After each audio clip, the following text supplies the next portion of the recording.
Now on this motor mount or engine mount, you're going to take the wheel off. First off, the passenger side wears out faster. Most people are going to replace the motor mounts in pairs, but you can typically get away with just replacing the passenger side.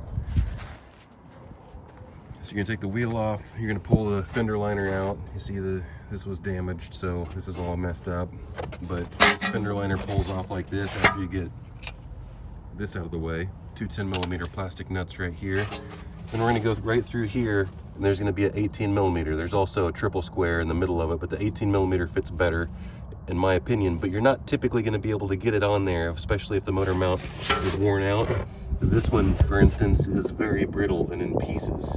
That's rubber chunks right there I'm showing you. So you're going to have to jack up the engine just to get to that bolt.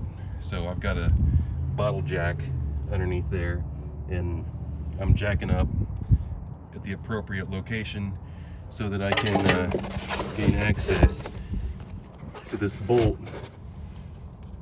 right through here. Eventually I'll find it. There it is. I can feel it. I'm gonna get this rubber out of my way. I can almost pull chunks of it out. Pull chunks of this motor mount out. I can almost get another big old chunk right there.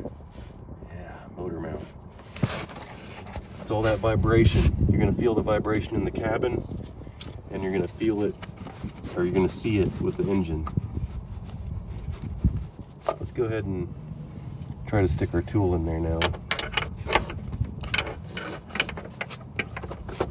See if I can find it. There it is. And now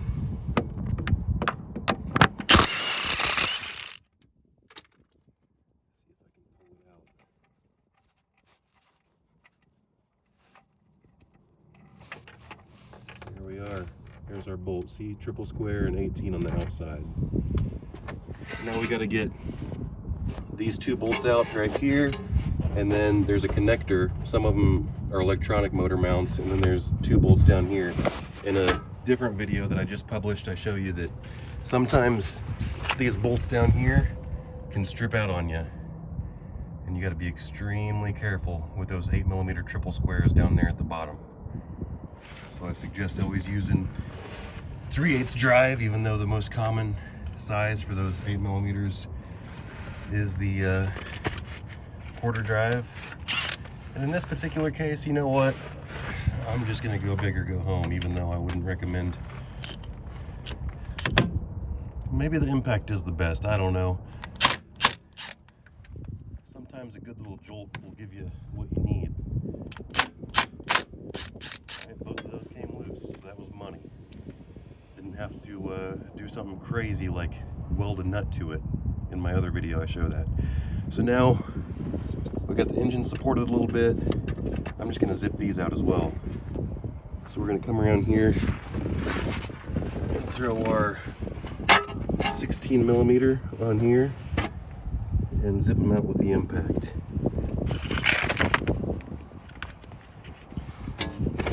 Without the engine supported, you would not want to be doing this.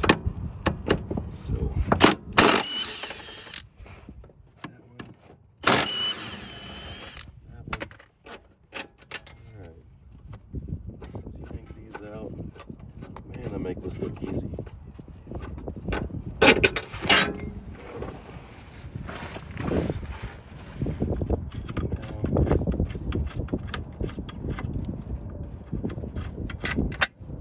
These loose. Let's see if this slides right out. Might have to go up. No, it won't hurt to go up a little bit higher. See where I got it? Right there on that transmission. Just go way up. Not way up, but so we can pull this piece out right here. There's the connector for the motor mount. We're gonna have to pull it out of its little plastic retaining clip.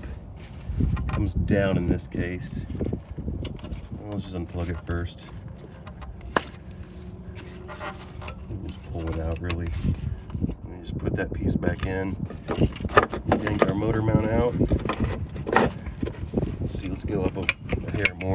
Won't hurt nothing. really in our way is this right here, and we can get this out of our way if we want with just one bolt right here, but we're gonna snake it out. We just need both hands.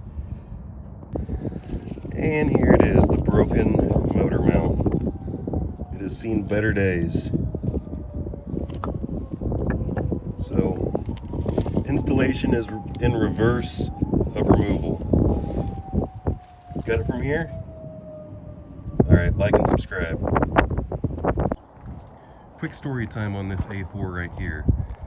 This was a parts car. I partially disassembled this car right here in a different car to put panels and core support and all kinds of other headlights and all kinds of other stuff back on this car. So whenever I put all those panels on this car months ago, maybe 3 months ago, after I started it and ran it, I realized that the engine mount was also vibrating it. Was that because of the collision? I don't know. But I at least know that it needed an engine mount. I didn't have it at the time, but it wasn't that bad. It's still not that bad. But it came back today supposedly for the engine mount, but really something else is going on. I realized that the bumper is popped out over here. It's missing this fog light grill, and it didn't have a splash pan before, but the core support's broken again. And it had faults. It had the mass airflow sensor fault, it had an e-brake fault, it had a turbo underboost fault, and I come under here and I find this core support broken again, and it's just barely holding the radiator and intercooler and stuff up. It's still doing its job, but it's not inside like it's supposed to be. This whole fitting right here, so this whole thing got pushed back and hit, and something got in there good enough to where it actually hit this pipe. So this was after I fixed it. None of this was broken. So it broke this whole pipe off, and that's what caused all those additional faults. So, like I say, I'm still supposedly just supposed to be doing an engine mount. I really don't feel like upselling more work on this thing or doing charity work on it. The vehicle was a budget car to begin with, and it's got 200,000 miles on it now. It still runs and drives very nice, but I can't be dumping, like I said, I can't be dumping a bunch of money into this thing. So what I decided to do was, I think I have enough material here. I'm gonna try to put a plug in it. I know a lot of people would scoff at that, but we're gonna see what happens. Just trying to save some money. I would typically only do this on my own car, but this is backyard mechanic stuff. So I bought this expansion plug, and it seems like it's gonna fit right. I took the nut off of it. First, I'm gonna put some silicone in the thread area in the middle, and then I'm gonna put silicone all around the edges, and I'm gonna clean that up with a microfiber now, after I cleaned it with this cleaning cloth. So here's the next step. So now all the dirt, grease, and oil's clean from the inside there. I got my silicone, my 90-minute gray stuff, good stuff. This is the best stuff out there, actually, the gray 90-minute. Disassemble this, install the silicone on the inside and the outside, and then put it together with that nut washer. And here we have it now. It's all gooped up. I got to use both hands to install it properly, and we'll tighten it down here in a second. I thought that silicone was going to be enough to let it slide in, but turns out I had to take my pocket knife out and bevel the very edge of that rubber, and I think that'll be enough. And I'm going to put the silicone back on around it and squish it back in. Now it's wanting to spin a little bit, so I need to try to get this right angle impact in there, and I need to see if it'll... I need to speed this thing up.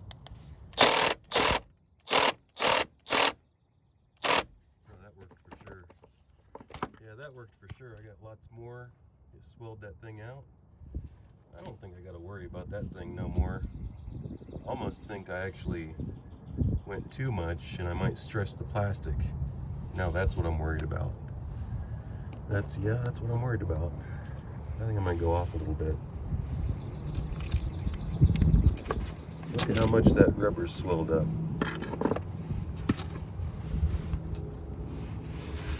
Yeah, we're gonna back it off just a hair, I think. I went overkill on my rigging.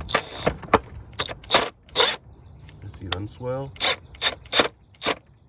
Yeah, we're gonna go right there is fine. Now I'm gonna take a hose clamp and go completely around it, just for good measure. The silicone will keep it nice and sealed, airtight. I think it'll work. Now this is my fail safe, just in case it ever wants to start pushing out. I got this nice clamp on it to make sure it stays put. There we go, repair complete. Tell me what you think. Will that pass inspection?